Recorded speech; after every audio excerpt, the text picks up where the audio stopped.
क्यों माता काली ने भगवान शिव के ऊपर अपना ही पैर रख दिया? जानबूझ के रख दिया या फिर गलती से रख दिया? तो आइए इसकी असली कहानी बताता हूँ। प्राचीन काल में राक्षस रक्तबीज नाम का एक राक्षस था। उसको एक विशेष वरदान प्राप्त था। जब उसकी रक्त की बूंद गिरती तो उसके जैसा ही एक नया रक्तबीज जन्म ले लेता था। जब नए रक्तबीज का रक्त गिरता तो उसके भी और नए रक्तबीज जन्म ले लेते थे। ऐसे करके करके हजारों नहीं बल्कि सैकड़ों रक्तबीज हो चुके थे। अब उस राक्षस ने पृथ्वी पर इंसानों को ही नहीं बल्कि देवताओं को भी त्रस्त करके रखा था। अब उसे मारना बहुत ही कठिन हो गया था। तभी माँ दुर्गा ने अपने भयंकर क्रोध से एक शक्ति यानी कि माँ काली का जन्म लिया। जैसे ही माँ काली ने युद्ध शुरू किया तो वही हुआ जिसका सभी देवताओं को डर था और सैकड़ों नए रक्त बीज उत्पन्न हो गए। ये देखकर माँ काली का जो क्रोध था उससे 100 गुना ज्यादा बढ़ गया। अब माँ ने जैसे ही उस राक्षस पर त्रिशूल चलाया तो उसका सिर धड़ से अलग हो गया। तुरंत माँ ने अपनी जीभ को बहुत लंबा किया और रक्त बीज के रक्त को गिरने से पहले ही पी लिया। फिर ऐसे ही सभी रक्त बीज का वध करके उनका रक्त पी कर उनका क्रोध अब 100 गुना से 200 गुना बढ़ गया था। धरती कांपने लगी थी, समुद्र मथने लगे थे, देवता भयभीत होकर इधर उधर भागने लगे थे। तब देवताओं ने भगवान शिव से प्रार्थना की,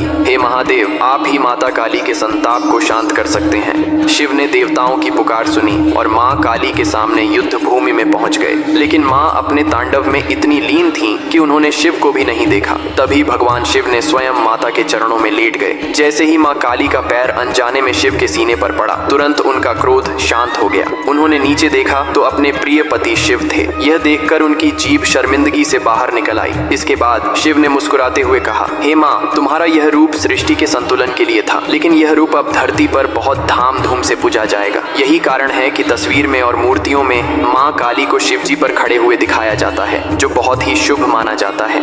आप अपने घर में माता काली या भगवान शिव की पूजा करने के लिए ये मंत्र